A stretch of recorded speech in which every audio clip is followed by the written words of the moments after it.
Alrighty. We're on Reddit today and we have the Facebook ad strategy we used to scale this e-commerce brand from 12K to $241,000.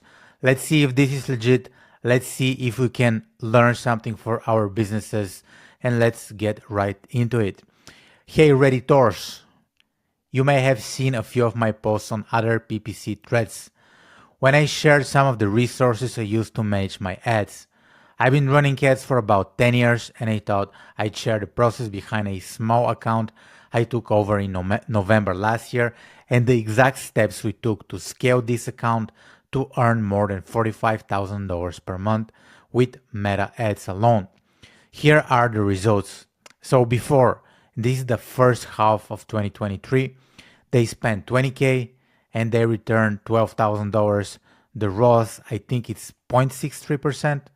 So I'm not sure if this is 63%. I'm not very good with the percentages and the mathematics. So I won't do the calculations on the channel so I don't embarrass myself badly.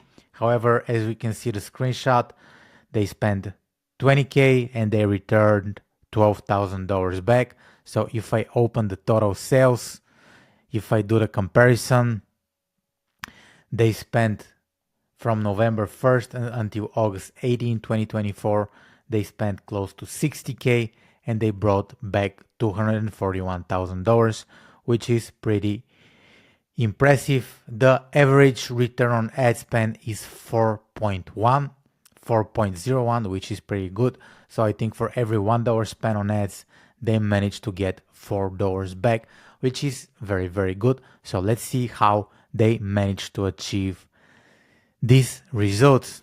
This brand sales increased by 1,810% while improving ROAS from 63% to 401%. In this post, I'll share the step-by-step process so I can share what has been working for me.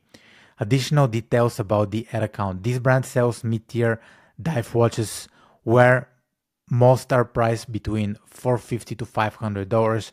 Break even is at 109% ROAS. So this is a decent sized product.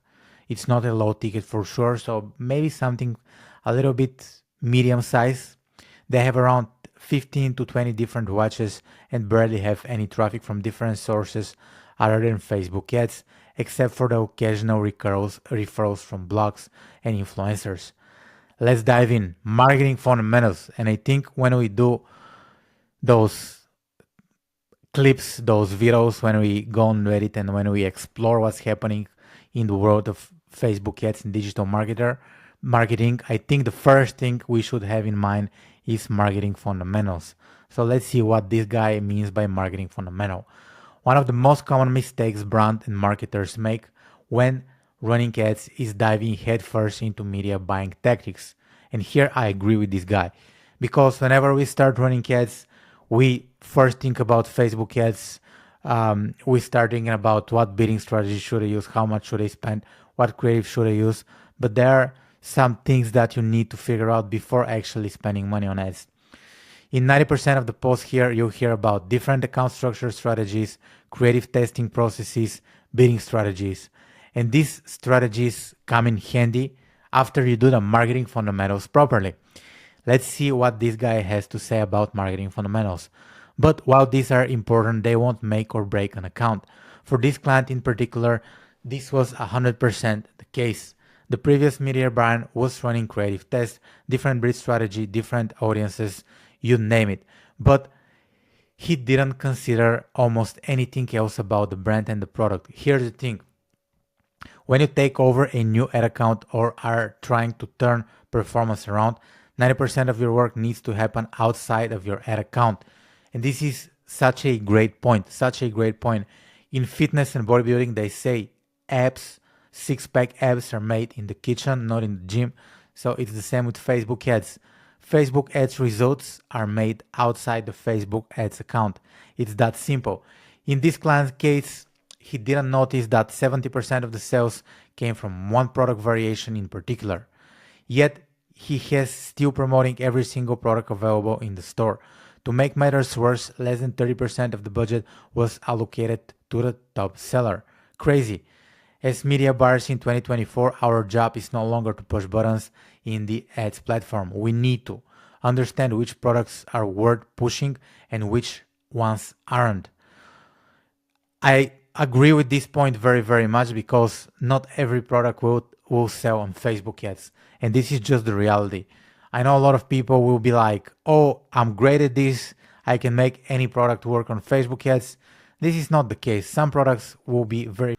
The second thing he would say, look for patterns or seasonal trends in sales. If so, do we have a marketing calendar planned? Again, this guy is making a very good point. Before start running ads, prepare what campaigns are you launching. For example, if you have a summer brand and if you want to do a campaign before the summer starts, you should plan this so you could have the copy, the creative ready. So I very much like the point of preparation. Understand the goals we need to hit. P&L statement. I'm not sure what is a P&L statement, probably something e-commerce-y, I don't get. Test different offers to make the product more enticing, effectively increasing conversion rate. Yeah, here beginner marketers will focus on Facebook ads, they'll focus on bidding strategies, creative testing. Pro marketers will focus on offers and boosting the conversion rates. And this is just the reality in the Facebook ads world right now.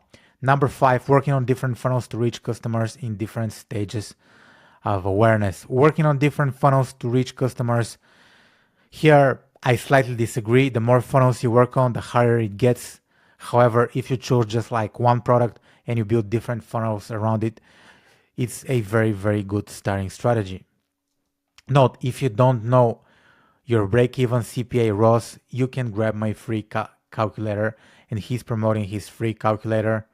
So it looks somehow fancy, but it has all the green, the yellow. So basically what is this guy saying? You need to know at what moment you start losing money. For example, if the cost per purchase goes, let's say, beyond $50, you should stop the ads. If the cost per lead goes beyond $33, you should stop the ads. So you should always know the CPA, the cost per result you're able to pay Facebook, they get a result, and the return on ad spend you're getting. So you should plan, of course, all the expenses you have, the Stripe fees, the PayPal fees, the inventory fees, the team fees, pretty much everything you should include. So far, I quite like this guy. I think he's making very, very good points. Let's see the second point he's trying to make. He says, with that said, here's our approach to turn this account around. We focus on that one particular product exclusively. We created a limited time offer that included a free gift in the customer's order. I'll share more about this in a minute. We worked on our PDPs to improve the conversion rate, added product ratings, included the logos of publications where the brand was featured to increase credibility, and made the add to cart button sticky. So the add to cart button was like they needed to scroll. So I think what they did, they made the add to cart button appear no matter when they were on the page, they could click it. I think this is what they did. So they did a lot of work to improve the conversion rate.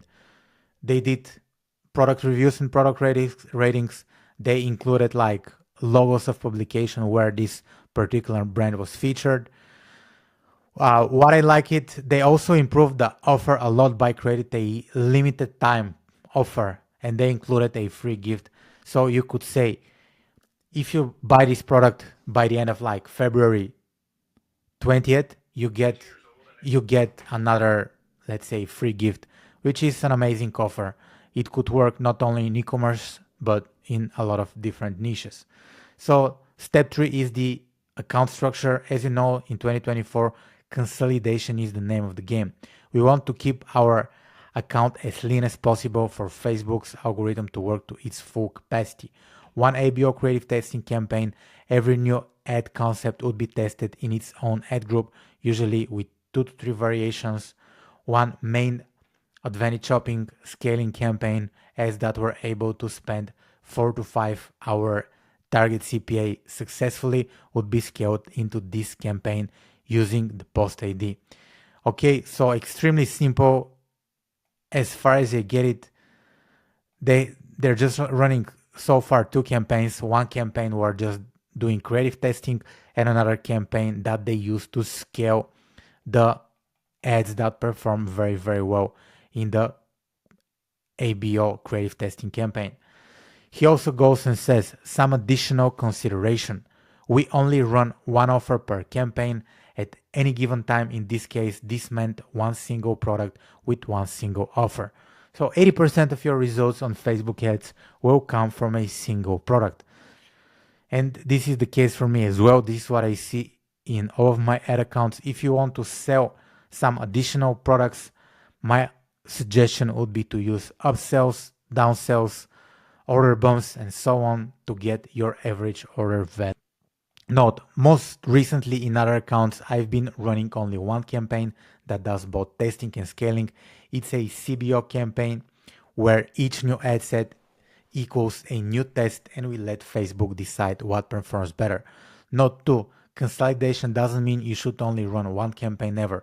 To me, consolidation means making sure each offer we push has enough budget to efficiently exit the learning phase. Right now, Facebook will exit the learning phase after 50 conversions, so you need to give Facebook ads 50 conversions and their algorithm will be able to optimize your ads. Number 4 is ad creative testing. This is the same process I use to scale most of my accounts. First, we need to make sure that we're 100% clear on what we are testing and why. To do so, we start with customer research to understand what makes a customer buy our product.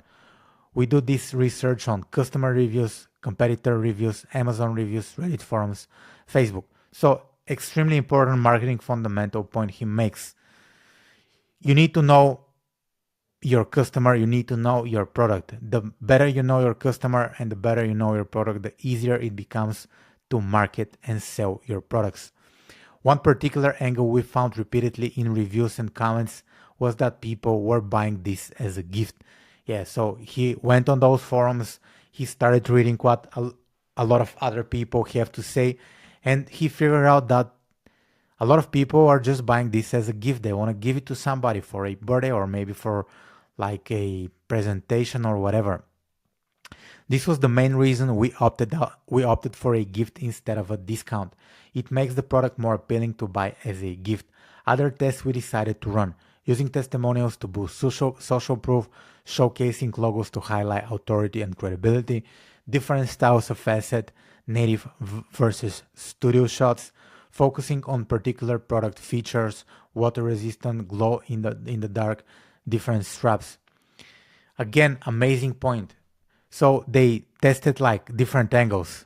They tested testimonials. They tested reviews of other people who use the product, and they did this to boost the social proof. They used logos of brands people know to highlight authority and credibility. They tried different style of creative. They tried native creative, and native creative could be, let's say, very casual social media posts. And they also tried studio shots. They also tried professional gear photos or professional gear videos, right?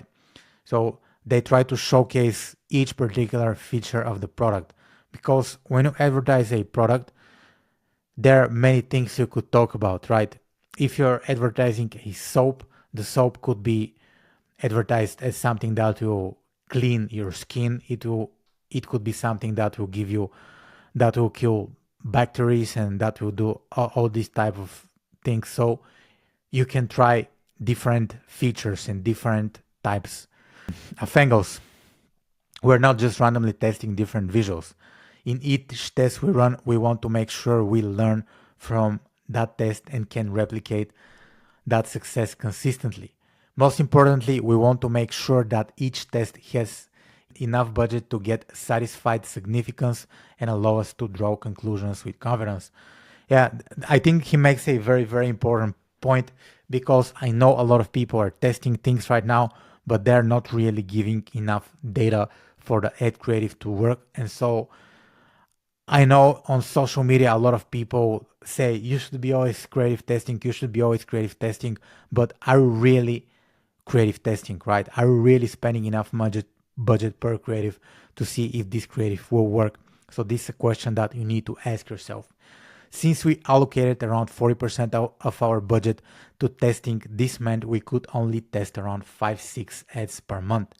And this makes a lot of sense. I saw a guy who said he's testing 400 creatives per month. It's possible, but you need to have a huge budget, and you need to have a mass appeal product, because once you have a mass appeal product, then you'll be able to test different ads. Your ad account will have the capacity to test, right?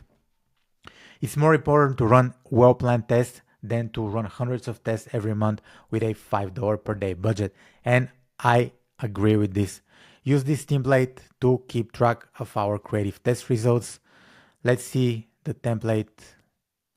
Let's see. Yeah, he has a template. So pretty much a lot of different. I'm not a big fan of like Excel, although I buy ads for a living, so I don't like Excel. If you're a media buyer who doesn't like Excel, just let me know in the comments. Yeah, he goes and says, here is the magic math. Let's say your budget is $10,000 per month and you decide to spend 30% of your budget on creative testing, assuming your break-even CPA is 100. Then 100 multiplied by 4 is 400. 3,000 divided by 400 equals 7.5 creative tests you need to run per month. So this is kind of the calculation he gives. So basically 30% of your budget. It makes sense. It makes a lot of sense. I won't comment on this because I truly believe this is like very, let's say, custom tailored to your business. So I think you should think about a calculation where you spend some budget on creative testing. For new accounts, you want to increase the percent of the budget allocated to creative testing. For more established accounts, push more towards scaling. Yeah, what he says here,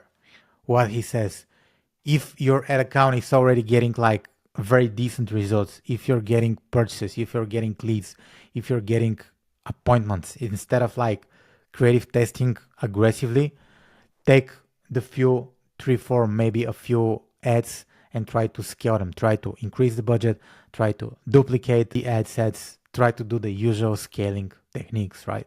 Because this is where the money are made. You need only one good ad to scale. You don't need 11 ads. You just need one. One ad and you'll be good to go. Number 5, scaling and optimization. Once we found our winning assets, we scale slowly using both horizontal and vertical strategy.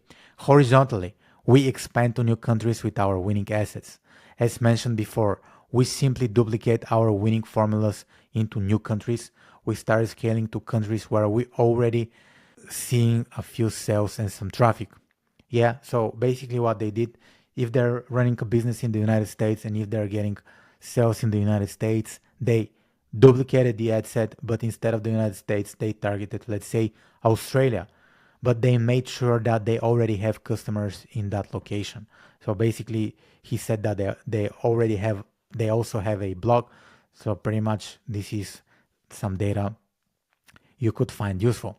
Vertically, we found slowly increasing the budget on our campaigns by 10 to 15% whenever needed. In this client's case, we don't want to scale too fast, as that has caused issues with productions and deliveries in the past.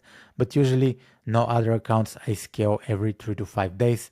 10 to 15% is a very reasonable way to increase the budget. I think anything under 20% will give you a good result. So this guy is taking it slowly, scaling the budget every 3 to 5 days because he wants to give enough time for Facebook to just adjust to the changes. I think it's very, very reasonable. You can also try aggressive scaling. You can try duplicating the working ad set with a much higher budget. So this is what worked for me in the past, and this is what still works for me right now. Other notes. Here are a few other things you can consider when running your own accounts. Bit strategy. In this account, I was running mostly hash value. I believe that in 90% of accounts, this should be the default strategy. However, if you're experienced and know how to set your cost caps, this can work extremely well. I also believe that doing cost caps is very, very smart strategy to run Facebook ads. Broad targeting. This account run exclusively on broad targeting. The previous media bar wasted a lot of time testing new interests with poor results. If you can make your ads work with broad audience, you have bigger issues than targeting. And I think he makes a very, very good point, especially if you're not in the learning phase, if you already have some, let's say, conversions, broad targeting should do the job for you. If you're just starting out, you can do interest targeting to get your 50 to 100 conversions until you exit the learning phase, but this should be enough. Point 3, he tries to make high engagement ads. Over the last year, everyone has been saying ad creative is the key to running ads successfully, and I 100% agree. However, I see a lot of accounts that do everything right when it comes to research angles and strategy, but then forget where they are advertising. You don't want to come across as extremely salesy. Focus on creating ads that are also engaging and generate comments, reaction, and shares. Look for trends on social media and leverage them, but make sure you catch them early on. If you've been trending for a while, it's probably better idea to stay away. So this guy makes another great point. Some of the best ads on Facebook are not salesy. Some of the best Facebook ads offer education, they offer value. So you don't want to come across too salesy. And he says that you should aim to generate comments, reactions, and shares, which I believe is gonna be cool. However, I had many ads that didn't have any likes, share, and comments, but they got extremely good click-through rates. Also, I've noticed that some audiences won't comment and react and engage, right?